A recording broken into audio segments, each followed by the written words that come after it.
All right. So now that we have reviewed the threats and vulnerabilities that could cause damage to our organization, as well as our hosts and software, and we've secured those, it's time that we focus on securing our network infrastructure. And so we're going to need to understand the network components and how they properly secure an organization's network. So first, we're going to deal with configuring network security technologies, implementing and incorporating security into the design of the network, implementing secure networking protocols and services, and securing wireless traffic. Then we have media. Media connects devices to the network and carries data between devices. So, media is going to be things like wires and radio waves, because those are what carries our protocols and data between the devices. Then we have network adapters. Network adapters are hardware that translates data between the network and a device, followed by network operating systems, which is software that controls network traffic and access to network resources, followed by protocols, which are software that control network communications using a specific set of rules. So we have different protocols that we've learned about earlier, such as HTTP, HTTPS, SMMTP. So our network devices, first we have a router. So our router is a device that connects multiple networks that use the same protocol. Routers can examine the protocol based on addressing information in network packets and determine what is the best path to take. So most routers are not going to broadcast network traffic. When it comes to security, routers are able to filter network traffic and implement anti-spoofing measures using things like access control lists, and access control lists can drop network packets from sources that are unknown or known to be malicious. For example, an internet-facing router that shouldn't receive inbound traffic from a specific range of private IP addresses would be dropped. So any traffic with such a source is likely to be spoofed by an attacker, so we can configure our router to automatically drop these connections. Switches. So a switch is a device that has multiple network ports, and it combines multiple physical network segments into a single logical network. It controls network traffic on the logical network by creating a dedicated or switched connection that contains only two hosts involved in a transmission. So standard switches are generally going to forward broadcast to all ports on the switch, but it will send individual packets to the specific destination host based on the MAC address, right? And so some switches can perform routings as well based on protocol addresses, and this is going to be our layer 3 switches, our multi-layer switches, right? Because they work on layers 2 and 3, so that's normally what you're going to see in your house. Your house, the router, what we call a router, is actually a multi-layer switch. Then we have a firewall. A firewall can be software, it could be hardware. However, it protects a system or network from blocking unwanted network traffic. So firewalls generally are configured to stop suspicious or unsolicited traffic through something called implicit deny. So when we use implicit deny, all traffic is going to be blocked by default, except for traffic that we explicitly allow through the firewall. And then at the same time, we can allow our firewalls to permit most types of outgoing traffic, right? So that way we can make outgoing connections to the internet and then decide who we want to be allowed to make a connection back to us. When it comes to firewalls, there are 3 common types.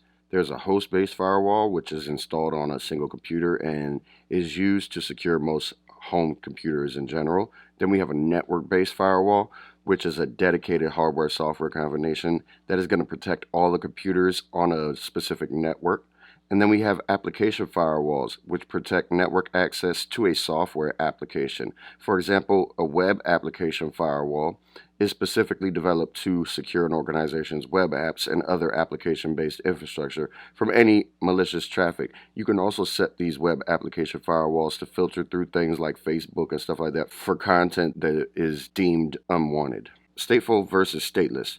So, firewalls can also be stateful or stateless. So a stateless firewall does not track the active state of a connection as it reaches the firewall, and so it allows traffic or blocks traffic based on a static value associated with the traffic.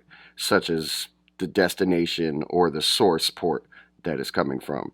And so active access control lists are going to play a major role in this stateless firewall's decisions. And then we have a stateful firewall, and this does track the state of the connection, and it's able to make decisions based on the content of a network packet as it relates to the state of the connection.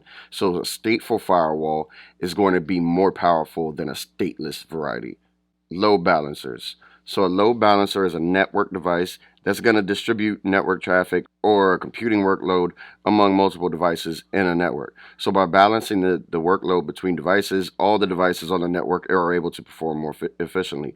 So our individual devices are less likely to be overloaded with work. For example, a single load balancer could have multiple web servers under its control, and then we could have a web client that connects to the load balancer's IP, and then the load balancer would then forward the traffic to one or more servers that are behind that load balancer.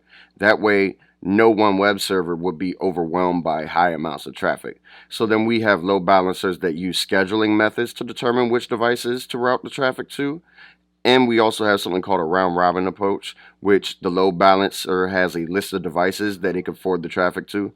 And then the load balancer will go down the list and forward traffic to each device one by one until it gets to the end, and it's going to loop back. And then we have affinity scheduling mode, and this is where the load balancer attempts to forward traffic to a server that a client has already established a connection with at some point. This is just intended to reduce open connections between clients and servers. Finally, we have proxies. So a proxy is a device that acts on the behalf of a network connection when communicating with the other end of the connection. So basically, they are talking for you as the client, right? So in a typical proxy, which is also called a forward proxy, a client has to go through the proxy in order to connect to an external network. For example, I can use a forward proxy to connect to the World Wide Web at large because I don't want my address being known online. Maybe I live in a repressive regime and I don't want them to know that I'm connecting with specific websites, right? There's also called a reverse proxy, and this goes the other way around, and this protects the destination server's IP address from the client. So once again, our routers, these are devices that connect multiple networks that use the same protocol. Our access control list are a list of rules for blocking and allowing traffic, and this allows us to filter our traffic through different access control lists and block the unwanted traffic.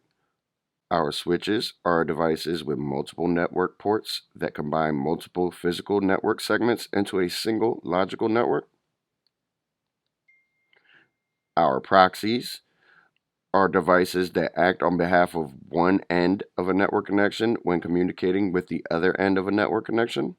Our firewalls are devices that protect a system or a network from blocking unwanted traffic.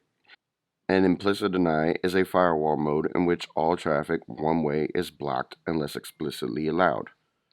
Load balancers are a device that distributes workloads among multiple devices in a network.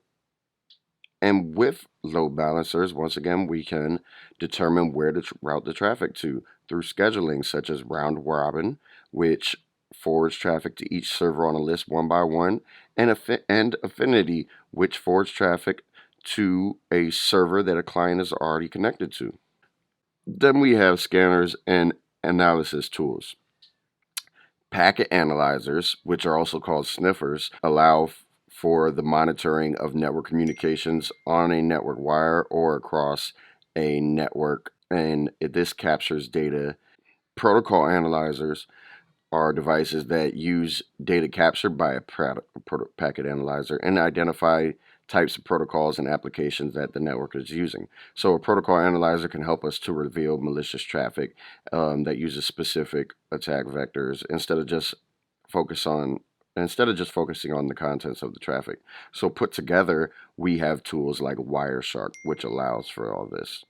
Then we have the network enumerator, which is also called a network mapper, and this device or program is able to identify the logical topology of a network in order to reveal its connection pathways. So this can help us gain a high level of overview for our network architecture to identify potential weak points on our network, right? So maybe we find out that we have rogue things. Intrusion detection systems. These are also known as IDSs, and these are systems that scan, evaluate, and monitor the computer infrastructure for signs of attacks in progress. So this IDS software can also analyze and alert security administrators to potential problems. And IDS can be a variety of different hardware sensors or the intrusion detection software or management software. So each implementation is going to be unique, and it's going to depend on the organization's exact security needs and whatever components chosen. So first off, we have a network IDS. So a network intrusion detection system is a type of IDS that's going to primarily use passive hardware sensors to monitor traffic on a specific segment of the network. It can sniff traffic and it can send alerts about anomalies or concerns. One particular use for this IDS or NIDS is a rogue system detection. So a rogue system is going to be any unknown or unrecognized device that connects to our networks, and these usually have malicious intents. So by using various techniques to scan for the specific behavior, the NIDS can spot rogue machines. So the NIDS can also spot attempts to perform reconnaissance on a network, such as if an attacker is attempting to map the network and fingerprint hosts behind a particular network segment or scan ports and stuff like that. The NIDS can also analyze and identify network-based attack patterns such as sync floods or other distributed denial of service attacks. Besides just the NIDS, we also have a wireless intrusion detection system, which is a type of NIDS that uses and scans radio frequency spectrums for possible attacks. And this WIDS can compare MAC addresses of devices and act as an access point to known access addresses. So if it doesn't find a match, it will get out an alert. However, there could be MAC spoofing, so that's known to complicate the efficiency of this WIDS. And then we also have an HIDS, and this is going to be a host-based intrusion detection system. So this is going to monitor a computer system for unexpected behavior and drastic changes to system states. So this HIDS may check for file integrity functionalities and stuff like that. And so if data on a host is unexpectedly modified, then it will alert the administrator on call or whoever the case is. Intrusion prevention systems. So this is different than an IDS.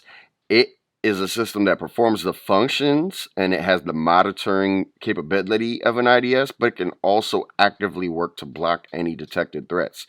So this is going to allow the IPS to take extra steps to prevent an intrusion into a system. We can configure IPSs to automatically react to certain threats and also use passive responses to other incidents that it sees. So it's up to you how you want it to act. So although the IPS can give us network defenses on the edge by blocking malicious traffic immediately or waiting for IT personnel to respond to an alert, there are issues with using the IPS because the thing is it can reveal false positives. And the thing is, if an IPS encounters a false positive, it's going to act to block that behavior, whereas though the IDS would have simply alerted somebody. So our IT personnel won't be given the chance to apply their own logic to the situation, and this could have consequences for our network. If there's a false negative, we don't want to rely too heavily on an automated system to do all the work in protecting our organization because we may get lured into a false sense of security or we may gain a lot of false positives. So, however the case is, a well-managed IPS is going to be a powerful option for us. Network IPSs. So a network intrusion prevention system is just like the network IDS, right? This is going to be an IPS that can detect suspicious traffic on the network and move to block it. One advantage of using this network intrusion protection system is that it can regulate traffic according to specific content because it examines traffic as it traverses the network, right? It examines those packets. This is different than how a stateless firewall works because the stateless firewall blocks IP addresses or entire ports regardless of the network's traffic's actual content. Then we have different types of network monitoring systems. Then we have different types of network monitoring systems. So these are different methods we can use to work with our IDS or our IPS. So first there's signature-based monitoring, and this is going to use a set of predefined rules provided by a software vendor or some sort of security personnel to identify what events we think are unacceptable. And so unacceptable events are going to have specific and known characteristics. So maybe the way a port scan completes a TCP handshake and then it promptly closes that connection. So maybe we identify that as a stealth scan and then we move to block that. We can have anomaly based monitoring. So this is going to use a definition of an expected outcome or pattern, and if events don't follow these patterns, then we're going to move to block that. So events that deviate from the norm are going to be identified as being anomalous events. But the thing is here, because we are deciding a definition for a specific outcome or pattern, we need to require a baseline so that we know what is acceptable and what is not. We also have behavior-based monitoring. So this is a system that identifies ways in which an entity acts, and then it's going to review future behavior to see if it deviates from that norm.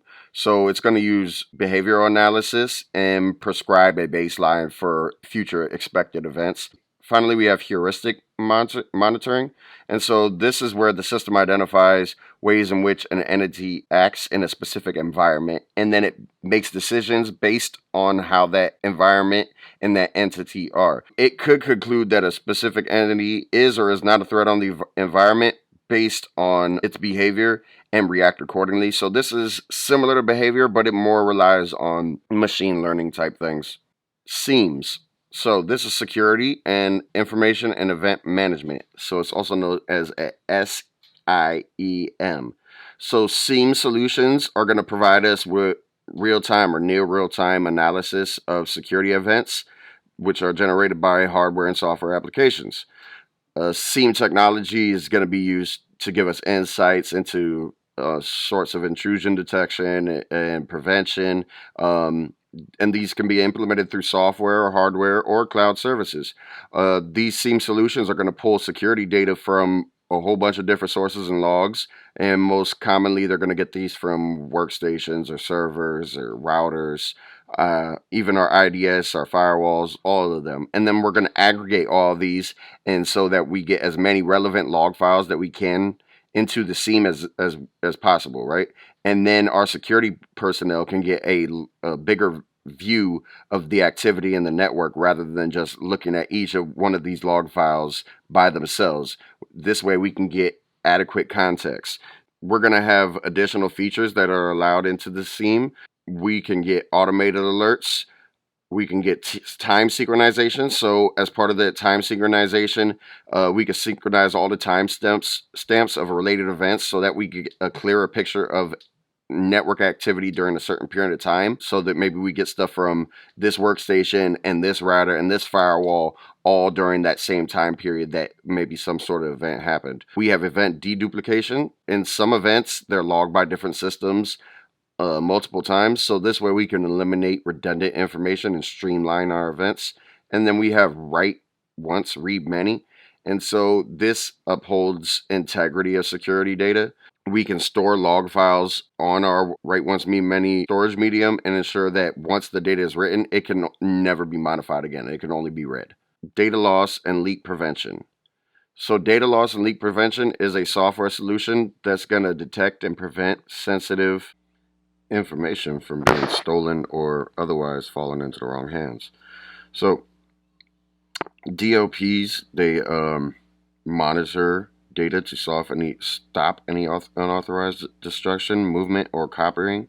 So if there's any suspicious activity detected, some DLP software is able to block users from having interactions with that data in specific ways. For example, we might put a DLP system in place in an organization's network to attempt to detect any personnel who may try to send confidential files over email, and then prevent that email from reaching its final destination. So in that respect, the data loss prevention has the opposite goal of intrusion detection, because instead of focusing on inbound attacks, the DLP software focuses on outbound data.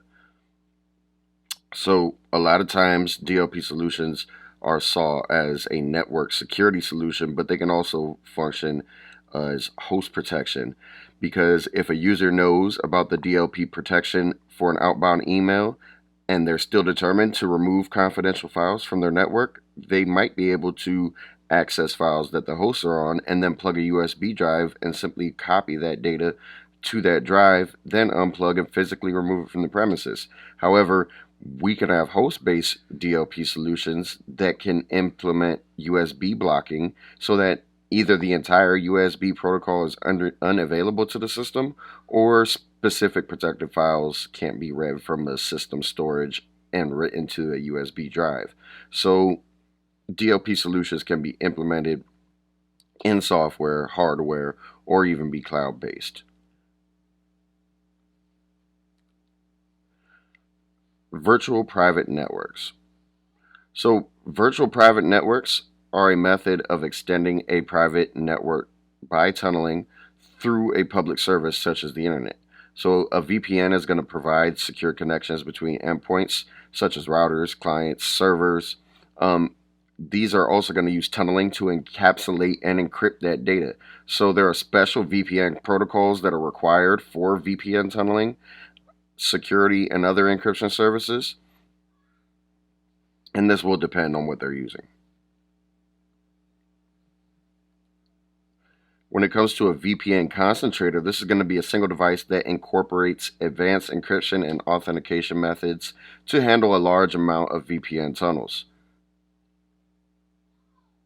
So it's going to be specifically geared towards secure remote access or a site-to-site VPN. And so this remote VPN connects individual remote users to the private network, whereas though a site-to-site VPN is going to connect two networks together. So in a traditional VPN setup, the user initiates a connection with that VPN manually. However, with a VPN concentrator, we can support an always-on capability so that the user's device will automatically connect to that VPN anytime it has an internet connection. And this is going to help to streamline the remote connection process and ensure that all that our internet communications are on an encryption standard. So while VPN and VPN concentrators can use different tunneling protocols in order to provide secure transmissions, there is another prominent protocol for site-to-site transmission, and that's going to be IPsec. So that's going to feature authentication and encryption of data packets transmitted over a network. And then we have SSL TLS, and that is by a VPN for authentication and encryption, and it's going to be used primarily for remote access.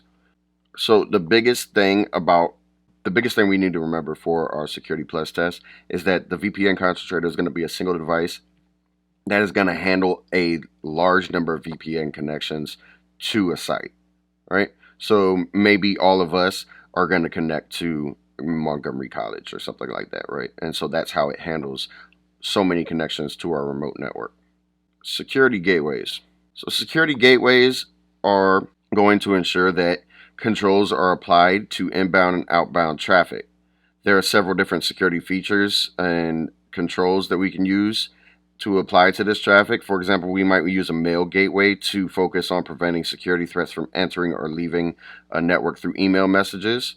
We might use spam filters that can read and reject internet-based messages that contain specific words and phrases that we want to keep out. We can have data loss prevention solutions that can prevent employees or other insider threats from leaking data to the outside world through some sort of message system, maybe email. We can have secure gateways that encrypt mail transmissions as they leave our network. That way we can uphold integrity and confidentiality of these messages. So some of these same protocols, especially encryption and DLP technologies, can apply to more than just email messages. This could be a media gateway, which is going to translate streaming media between different types of networks. It could be voice communications or intellectual property that an organization wants to keep secure. So having this is going to allow us to make sure that we're secure at all times. Unified threat management. This is going to be a system that centralizes various security techniques like firewalls, anti-malware, network intrusion prevention, spam filters, etc., into a single device, right? So a UTM security appliance is usually going to include a single console that the security administrator can monitor and manage with different defense settings, right?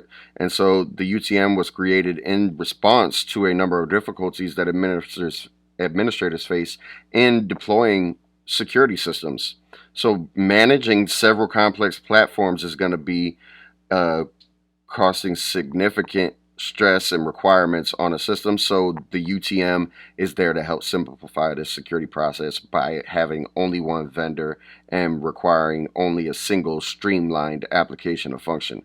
So the management of this will make our network security easier, as we no longer need to be familiar with or know the individual ins and outs of security. However, this is still going to have its downsides, right? Because when a defense is unified under a single system, we have a single point of failure that can affect our entire network. So we need to understand that UTM systems can struggle with latency issues as well, because they may have too much network activity on them. When it comes to configuring network security technologies, we need to familiarize ourselves with common network devices that can compromise a network, as well as specific security concerns for each device.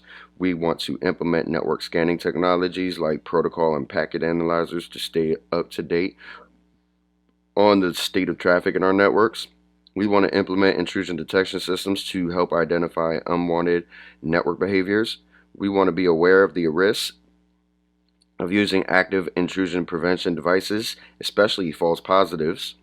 We want to consider incorporating SIEM technologies in organization to aggregate and correlate network event data. That way we can push everything into a single place that we are able to understand what's actually going on in our network. We want to consider implementing DLP solutions to prevent the unwanted loss or leakage of sensitive information. We want to implement VPN technologies to support authenticated and encrypted access between private and public networks. We should consider using a VPN concentrator in more complex environments, especially in site-to-site connections, and consider using always-on functionality for clients who are going to connect to VPNs. We should also incorporate security gateways in the network to better control the state of the traffic that enters and leaves a private network, and consider using a UTM to streamline the management of that network security device or devices, and be aware of the risks that come with UTMs, especially because they might be a single point of failure or have big issues with latency.